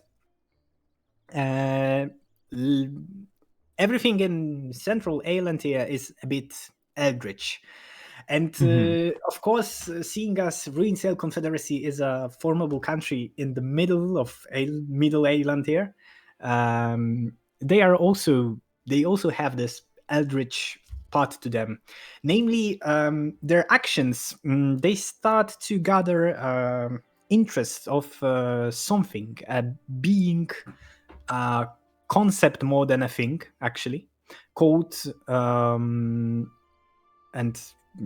if I'm not mistaken, the Echo of the Ruin, which is basically a amalgamation and concept of the Ruin of Lamentair, or Day of the Ashen Skies, which was born from the sheer amount of pain and destruction and all of that. And basically the pirates decide that it's a great idea to make a pact with that entity. And sure. It will surely lead them to prosperous lives and all of that. In the end, what I am planning to do is to have basically the Echo of the Ruin possess the Harbinger of the Ruin, and you will have a giant autonomous ship that is inhabited by an entity of pure destruction and all of that. So maybe they are, after all, a bit evil, but maybe a little bit. But they also have a lot of fun doing it, and ultimately, fun is all that matters. So we may be evil, but at least we're having fun. Exactly. Okay, I do have one more question about the plans for the Pirate Confederacy. Of course. Or the name that I'm forgetting, the default name for it. Ruinsail Confederacy. Ruinsail, thank you. So, as you become more powerful, more wealthy as pirates, and you disrupt more of the world's trade and economy, and you raid more, is there a point where the pirates eventually realize that if they keep going, it'll sort of collapse the system in on itself? If they raid too much, it'll slow down the economies of the world, and there'll be less money to pillage? See, that's an interesting point, because my primary version that I wanted to, my first idea for pirates was basically that the end state would be the One Piece world. So okay, all of the authority collapses, basically. You have a bunch of independent fleets and all of that, and maybe some semblance will be born after some time or something. But what you have said about the collapse of authority causing their business to be a little bit weaker has actually led me to the current iteration, which is a bit less focused on causing this, despite the fact that they are patroned by the Echo of the Ruin, they are not in fact that keen on destroying everything. okay. They are basically, in their conquest scope, they only grab the biggest of islands for themselves to establish their basis of operation, but they don't, for example, engage in massive conquests of I don't know, all of Canor or something like that. Basically, you still keep a lot of raiding targets, and your goal will be to exploit the fact that you have a lot of raiding targets and to constantly raid them, constantly gain money from them, money which you will need to spend on the Harbinger of the Ruin, because having a massive ship will be very costly to build and very costly to maintain. So this will be your money sink in the game. Yeah, that's pretty much it. Okay. Well, that was a lot. I don't know if you have time for anything extra. If you have time for like chat Q&A, or how much I have like don't want to stay here for? I have like 20 minutes, 25 minutes if you would like to talk about something more, or if chat would like to ask some questions, I'd be happy to answer.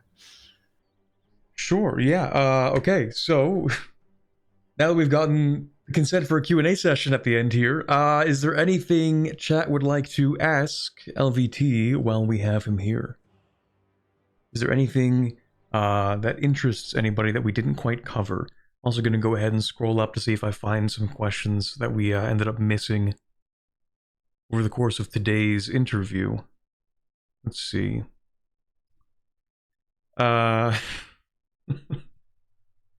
We have a question asking if we can huff the magic smoke, probably referring to the what are they called? The Troll's Haunt? What happens if you breathe it in? I have no idea because I have not tried. And I think I don't want to. So unfortunately, I don't feel I'm predisposed to answer this question. But on the people that it like on the sieges, it doesn't really do much to people. It's just like a really thick fog that makes it hard to see. Yes, it's a very thick fog that's suffocating and making it hard for the defenders to fight in. And of course, It doesn't matter for Troll's Hound because they are dead. They are zombies and skeletons. Yes, so that they don't really care about it. They really are just I don't know if you watched that specific Pirates of the Caribbean movie. I think it was the Black Pearl, maybe. The one where they become like actually undead. Yes. It's basically that. Curse of the Black Pearl. Yeah. Yeah, I'm a big fan of Pirates of Caribbean movies, so I guess it shows. Yeah, it shows from the dedication. There's a lot put in here. Clearly, someone here really likes pirates. Let's see. Okay, so someone asks, are there flavor events for the Welos pirates sinking ships in Sacrifice? That's interesting. There are not really a lot of flavor events outside of the events that are put in from the by the mission tree itself, because to be frank, those type of events, especially if they are repeatable, you need to have a lot of them, so they are not boring very quickly. So in the end, I tend to not put events like this, like repeatable events. However, there is like in the event about recovering the sunken temple, it is mentioned that basically you made a giant sacrifice from ships that you have put down. So it's mentioned, but there are no like in-depth events and something similar. Okay, yeah, it just becomes like a known part of the lore as you play, is that as you're sinking these ships, they are being gathered as sacrifices, essentially.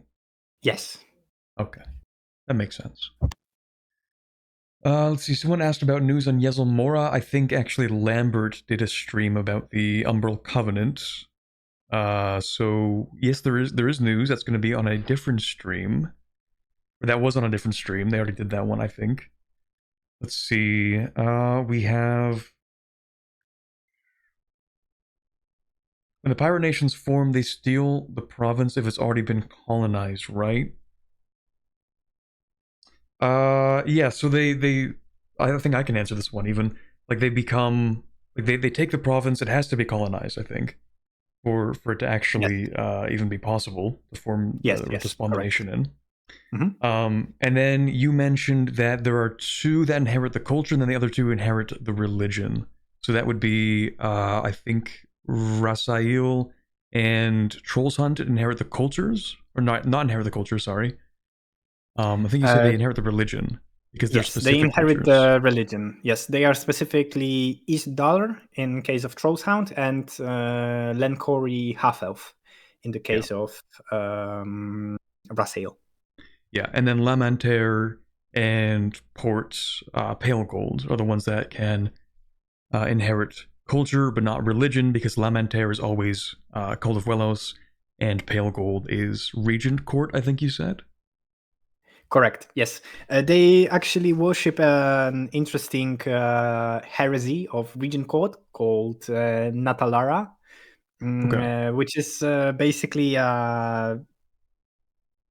it's a heresy where they believe that Natalin, or the goddess of shadows, has a fling with Ara, the goddess of wealth and luck.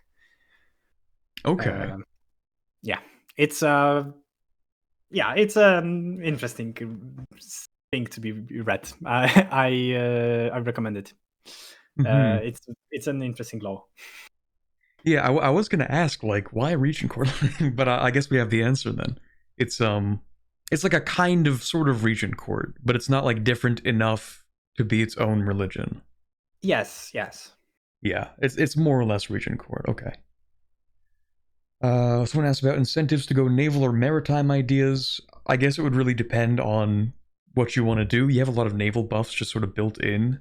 But like, of course, you're playing pirates. Why wouldn't you take naval and maritime? It just feels right.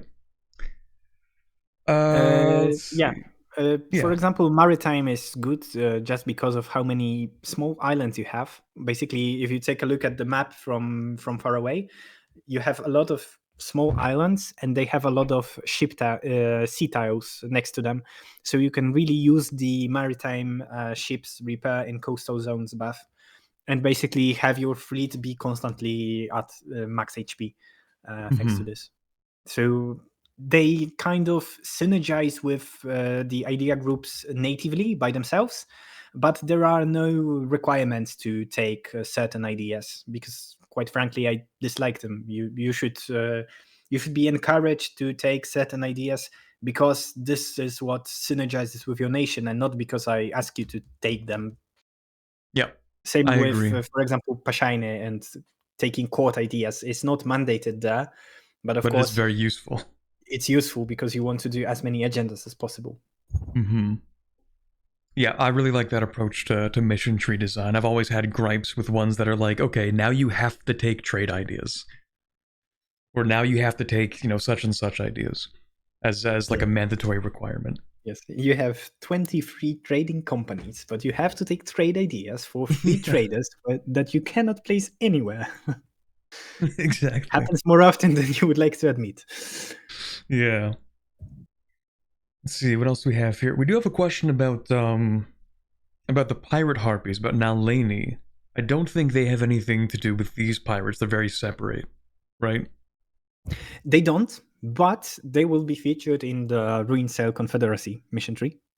Oh, Because, okay. as I said, you have this Brethren Court that covers that is basically the shadow organization behind all pirates. And when you Mm-hmm. form Ruin Sail Confederacy, you become the Drift Court. You become this shadow government behind all pirates. So Ruin Sail Confederacy will actually have a mechanic called Dominated Fleets also, which will cause you to establish vassal states in other subcontinents, which will basically use the existing pirate tax. So, for example, in East Sahel, you will establish Naleni as one of the dominated fleets, and you will use their expertise to raid for you. Because one of the gripes with having a large pirate empire is that it takes a lot of time to raid everything. That's true. So what I wanted to achieve through this, like what is my idea, is that you will have vassal pirates. They will raid the provinces, which of course means that you cannot raid them. But in turn, every few provinces they raid, they pay a tribute to you. So in this way, raiding is somewhat, you could say, automated. Basically, AI does it for you. Okay. That's really nice, actually, because you're right. Eventually, there are so many coastal provinces that it becomes kind of unmanageable to raid, and especially if you play like a large, like a pirate empire. Let's just talking like regular EU4. Eventually, you become large enough and you make enough money that raiding doesn't even make that much sense because it just takes so long, and you make more money each month. It becomes kind of redundant. So I do like that. Because, I mean, EU4 doesn't have an automated rating system, which it should have, but I digress. It's a really nice way to make sure that you don't have to go around and raid every single location. Yes. So I'm very glad to hear that. Let's see what else we have here. Oh, what happens if another pirate integrates Lamentair? Do they keep the Kraken modifiers? No, but this is due to the fact that integrating Lamentair through Dominated Fleet will give you instead the Bounty of the Sea unique flagship modifier. And basically, the lore reason for why they don't integrate Krakens and all of that is that to have the sea beast, you need to have a very deep connection to the domain of Welos. Which Lamentair gets through the fact that, everything in the state revolves around Welos. But if you are another pirate, it wouldn't make much sense to get Krakens. So you only get Krakens if you start as Lamentair and finish your missions as Lamentair. Okay. Oh, and actually, yeah, I was wrong about the Islamora thing. Just like bringing it back to that for a brief second. Apparently, right. So the actual Umbral Covenant is not technically Islamora. My bad. Right. I got that mixed up in my mind. They talked about Umbral Covenant, but I guess that's like not exactly the same thing as Islamora. So my bad for that one. Yes, correct. Umbral Covenant is like it's a very powerful mage which is planted by the hacks. The mage is called the Vile One. And she's planted inside of attack, and basically Umbral Covenant mission tree is all about establishing those, like conquering Sarhau, converting it to Shadow Pact and all of that. It's a very interesting mission tree, but yeah, they are very separate countries. Mm-hmm. Okay, well, as long as you're allowed to answer questions about other mission trees, someone did ask about a Nolakaz potential mission tree. Yeah, sure. I mean, as long as something is public, I think I can answer that. And Nolakaz is a funny situation because, in fact, it will get a mission tree. It will get a part 1 of the mission tree, you could say that. Okay. Basically, it will get a short mission tree that will lead it directly to formation of Konol Katep, one of the flagship countries of the last update. One that is about establishing the Keterata under Nolish rule. And it's interesting because you get access there to Horutep the Reborn, so basically a living god. Yeah, and it's a lot of fun. And Nolakaz is, of course, in the prime position to form the stack, and so will get the first part of the mission tree to form Konol Katep. But the developer of this mission tree has plans to extend the mission tree and provide an alternative way an alternative path to forming Konolkatep, which will be all about being Shazop called Steward of the Sorrow. So it will be very interesting, and I can't wait to see. Especially because I was the reviewer for the mission tree, so. So you do know what's going on then, because you review the mission tree. I would say I know what's going on. I am currently member of the core team of North Lamentair, South Lamentair, and Sarhau. So I somewhat tend to know what's going on in those regions. Mm-hmm. Yeah, but I'm also I'm not really bound to one place, because I jump all over the world to make missions that interest me. So yeah, your repertoire of, I don't know if that's the right word, but like all your collection of mission trees is very scattered. Oh across yes, all of Halan. That's true. Yeah. Mm-hmm. I think we might as well make this the last question coming up here. Someone asked if there would be a united response to the pirate problem. If you become too powerful as a big, strong pirate country, like, will you get focused? Will there be some kind of coalition system to try and crush your growing threat? So as I've said, there is a mechanic that I want to implement, which is called Dread. And Dread would be a government bar that gets filled as you privateer ships and raid coasts. Mm-hmm. When you get to max Dread, your current ruler becomes a legendary pirate. They gain the status, they gain a cool title and all of that. And what the bar itself does, it doesn't have any buttons, but getting to 1000, which is what I currently have in my mind as the maximum. So basically getting to 1000 dread will give you several modifiers. Some of them are positive ones, like available loot or morale damage dealt. But it also will give you a negative modifier, namely aggressive expansion impact. So as pirates, you will gather a lot more aggressive expansion, which is exactly meant to provide this unified response to the pirate threat that is happening all over Halan by the point when you unlock the dread mechanic. So there won't be a bespoke mechanic to provide this unified response, but I want to focus on using the existing game mechanics to achieve the same result. So basically you will just gather a lot more aggressive expansion, and you will need to manage that. You will need to either jump from one continent to another, which will also be an option since you will span the whole world, or you will need to basically truce break people, because why would you care about law? Because if you truce break, they can't be inside of your coalition, so they will leave the coalition. They will be alone. Yeah,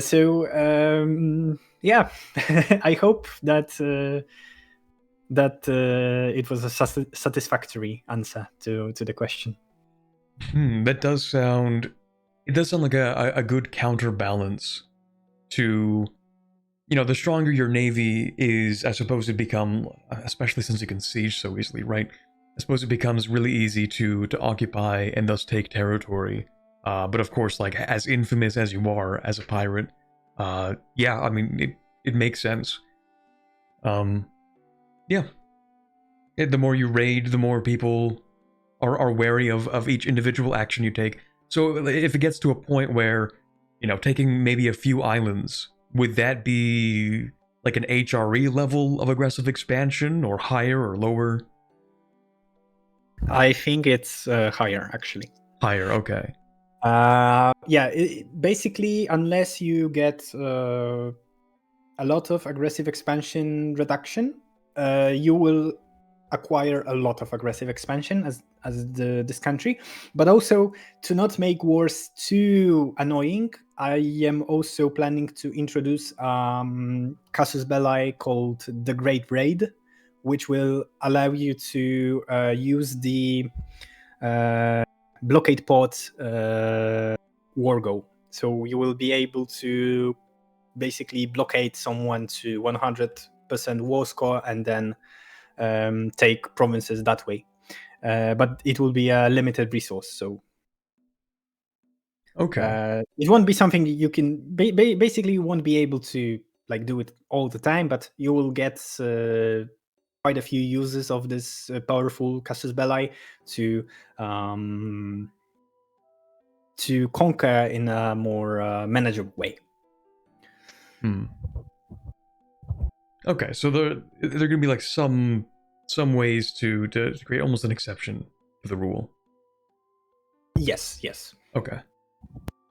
Okay, that makes sense.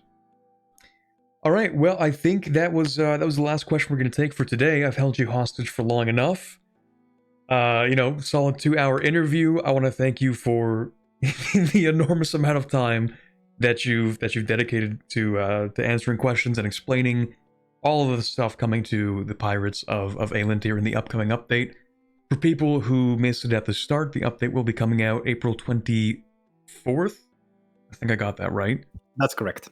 That's correct. Okay, perfect. April 24th. So look forward to that. Do you have any final remarks you want to add before we call it for today? I just wanted to thank you for having me. It was a great pleasure to be able to talk about the content, the tidbits from development, and to showcase the mission tree that I think is my favorite one out of the all I have created.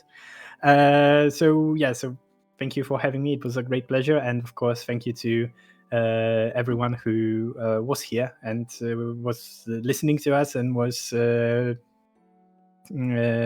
asking the questions, because it was a great pleasure to answer to them. Yeah, that was a really great interview. I think we're gonna go ahead and call it there.